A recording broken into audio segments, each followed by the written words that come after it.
La première. Bonjour Eric Breland. Bonjour. Vous êtes journaliste, vous étiez notamment au Trends pendant de longues années et vous publiez ce matin ce que votre éditeur appelle les Panama Papers du Congo, un livre intitulé Cobalt Blues sur l'histoire post-coloniale du Congo. Pourquoi ce pays est-il si riche et en même temps si pauvre ? C'est un peu la question qui sous-tend tout le livre. Vous dites que la République démocratique du Congo, aujourd'hui, ça devrait être un pays très prospère, une puissance économique du continent africain ? Eh bien oui, tout le monde connaît le cliché, un scandale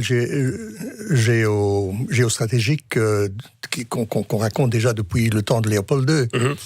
Donc effectivement, moi je suis né sur une partie de cette planète qui est en fait, qui a le sous-sol le plus riche et effectivement... on se demande où est partie toute cette richesse, puisque le Congo est dans le classement mondial parmi les pays les plus pauvres. Donc voilà, maintenant, par exemple, l'explosion du volcan à Goma. Les gens sont là, ils s'attendent, ils se demandent, mais où est l'État ? Donc apparemment, on attend l'aide étrangère. Eh bien, dans un pays comme l'Indonésie, c'est inconcevable. Alors plus précisément, dans votre livre, vous parlez du cobalt, qui est l'une des grandes ressources du Congo. C'est le métal le plus prisé au monde pour l'instant. C'est quoi ? C'est le métal qui va servir à notre transition énergétique ici en Europe ? Exactement, pas seulement en Europe, mais dans le monde entier. La Chine aussi. C'est pour ça qu'elle est très présente dans ce pays.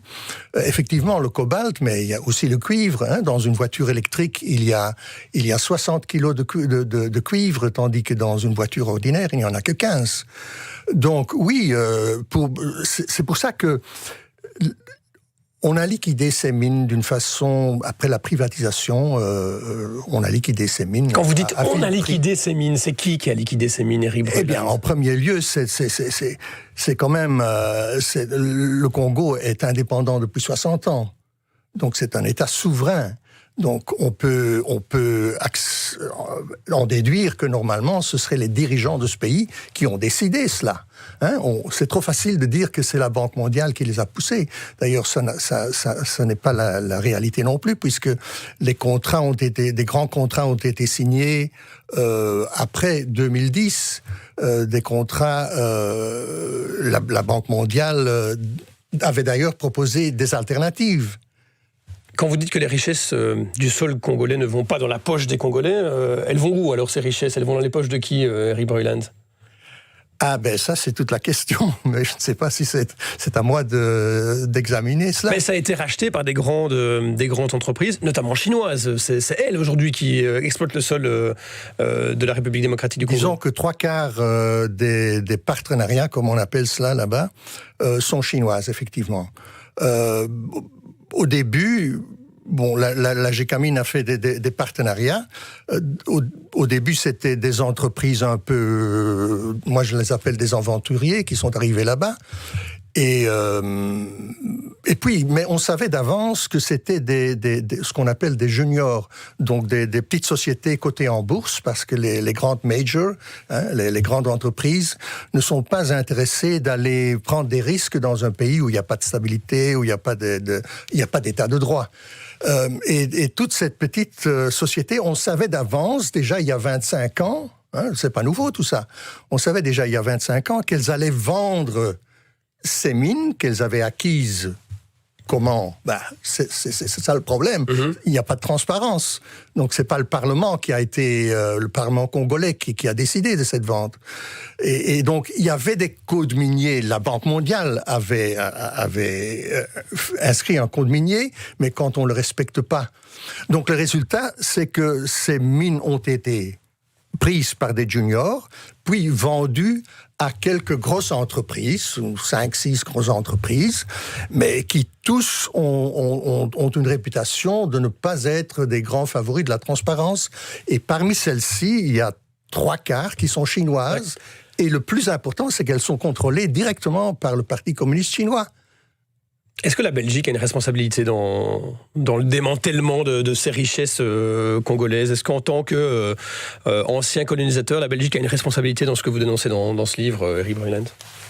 Oui, je dénonce la responsabilité de la Belgique parce que la Belgique n'a pas eu le courage ni la vision à long terme d'établir une relation équilibrée et positive pour les deux camps avec le Congo.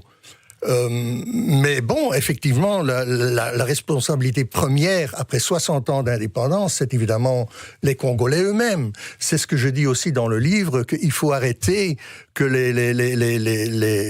Belges ou les Occidentaux se comportent comme la belle-mère du Congo. Cette relation paternaliste, il faut en finir. C'est pas les conséquences du colonialisme, ce qui arrive aujourd'hui en RDC, Eric Bruyland, si je peux résumer. Mais oui, c'est une excuse évidente et facile. Et je le dis dans mon livre que oui, le colonialisme n'est pas justifié du point de vue de la dignité humaine. Mais après 60 ans, est-ce qu'on peut encore continuer à dire que c'est la faute du colonialisme ou même de Léopold II? Vous dites qu'il reste 10 ans au Congo pour profiter des richesses qui sont dans son sol. Après, ce sera trop tard? Mais c'est pas moi qui le dis, ce sont des ingénieurs miniers dans les mines du Congo, parce que il y a des gens très qualifiés dans ces mines, mais on les a jamais écoutés. Pendant 25 ans, ces gens se sont opposés à ce bradage et ce pillage des richesses. Les syndicalistes, les travailleurs, mais on les a pas écoutés. La commission des Grands Lacs ne les a pas écoutés, la commission parlementaire belge. Oui, à cause de la transition énergétique, pour tous les pays, les Green Deal, le monde entier aura besoin de cela. Et le Congo risque dans 10 ans de se trouver avec des mines épuisées. Il n'y aura plus rien dans le sol du Congo dans 10 ans. C'est un risque, un risque. C'est pas moi qui le dis, ce sont encore les... Et le Congo aura laissé passer sa chance de pouvoir s'enrichir. Donc